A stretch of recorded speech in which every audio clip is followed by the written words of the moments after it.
estudantes! Chegamos ao final da nossa disciplina de Monografia 1. É um prazer estar com vocês nessa reta final para a nossa última videoaula.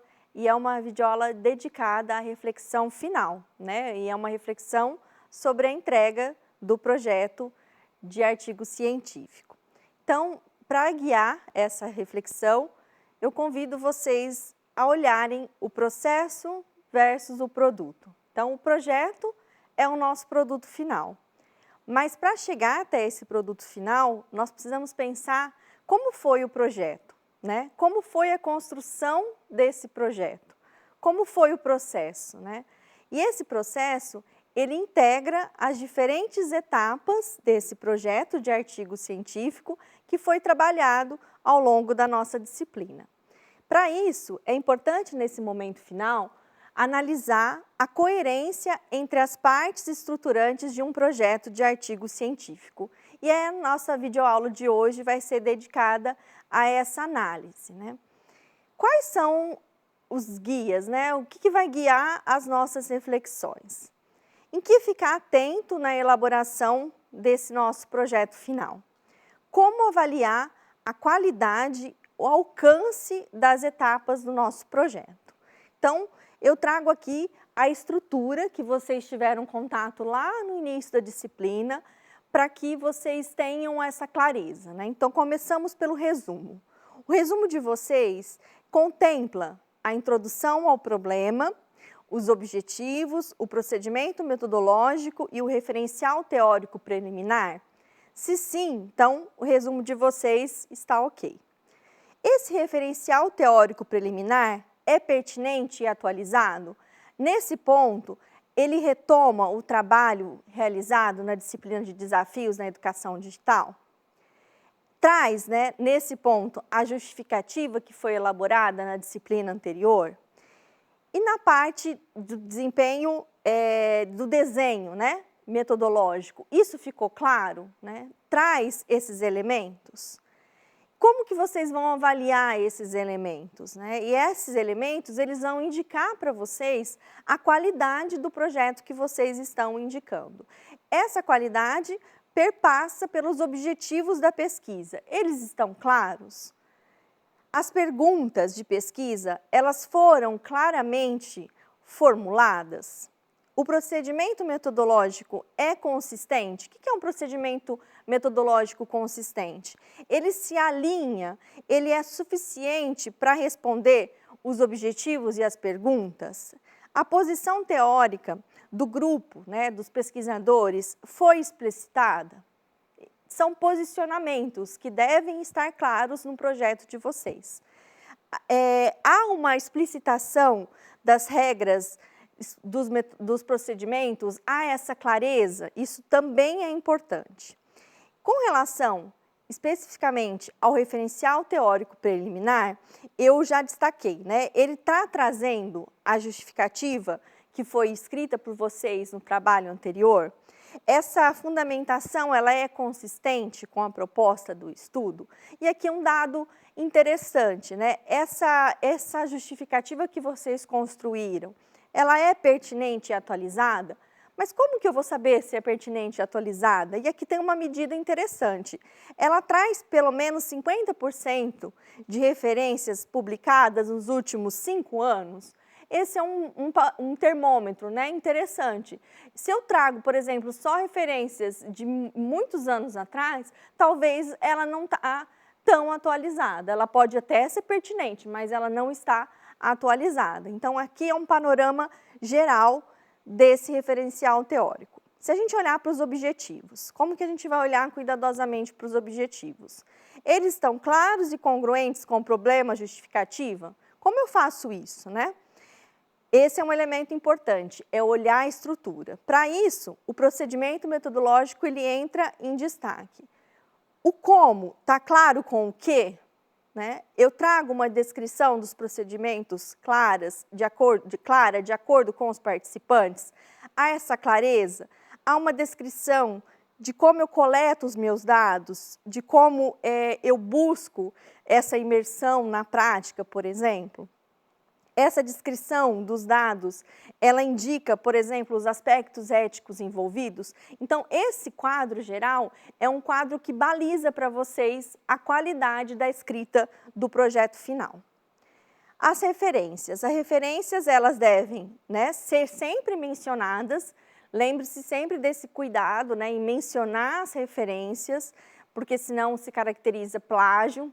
Esse cuidado vocês nunca devem perder de vista, né, ao longo da vida de vocês enquanto professores, pesquisadores, profissionais aí da educação.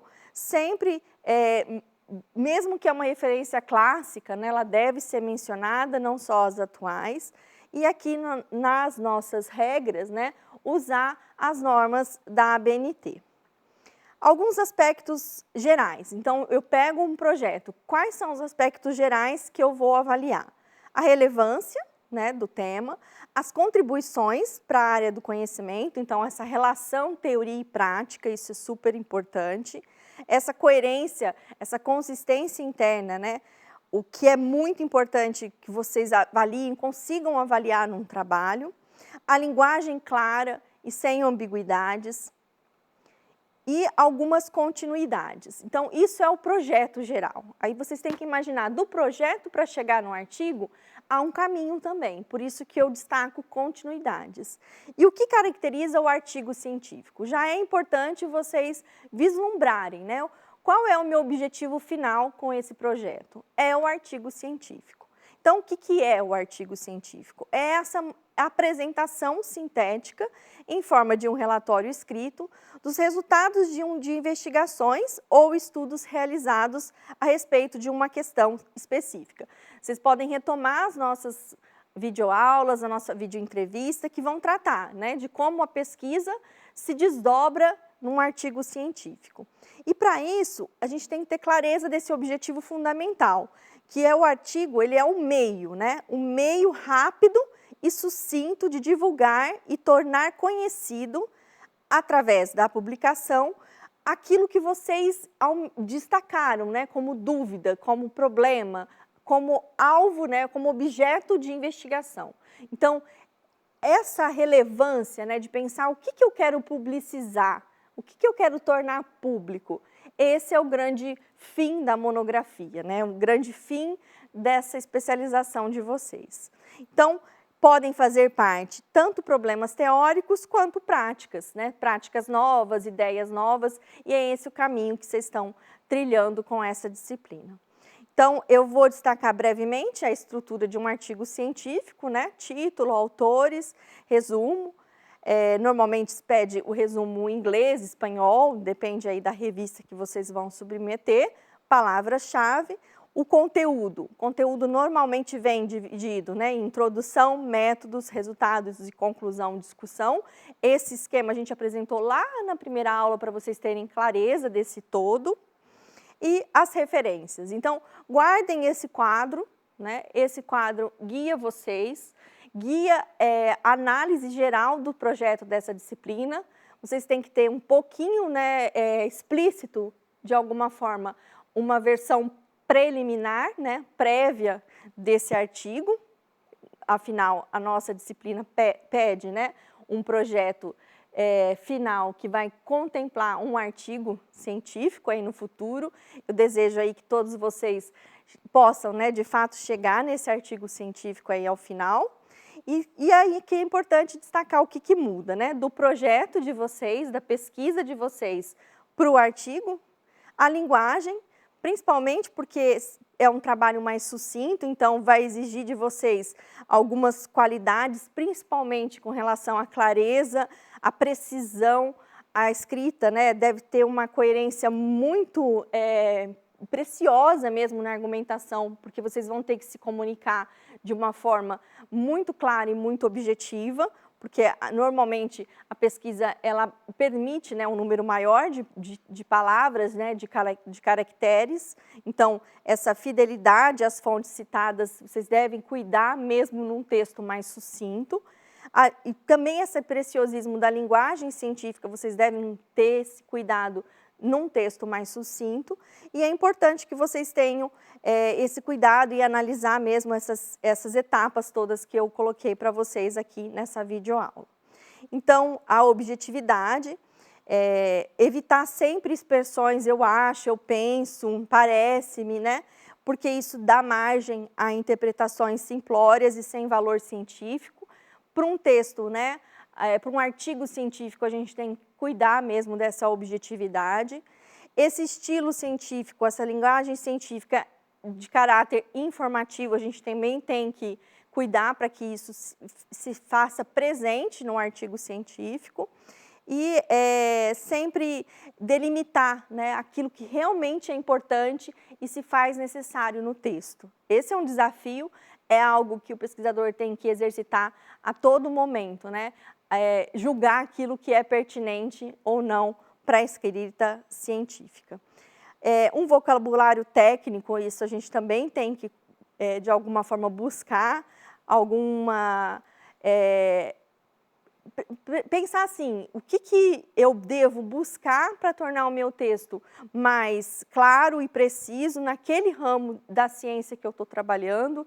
Isso a gente também tem que, de alguma forma, buscar essa terminologia mais técnica para evitar termos muito redundantes. A área da educação, isso é muito presente em alguns contextos. E a correção gramatical é indispensável, sim. A gente tem que, normalmente, abusar aí de parceiros, de pesquisa, para fazer uma leitura mais cuidadosa do nosso texto final e, muitas vezes, até ter mesmo passar por um especialista, né, na revisão gramatical, vale a pena. E eu destaco para vocês alguns links aí de escrita científica. Tem um curso completo da USP de São Carlos, que vale a pena.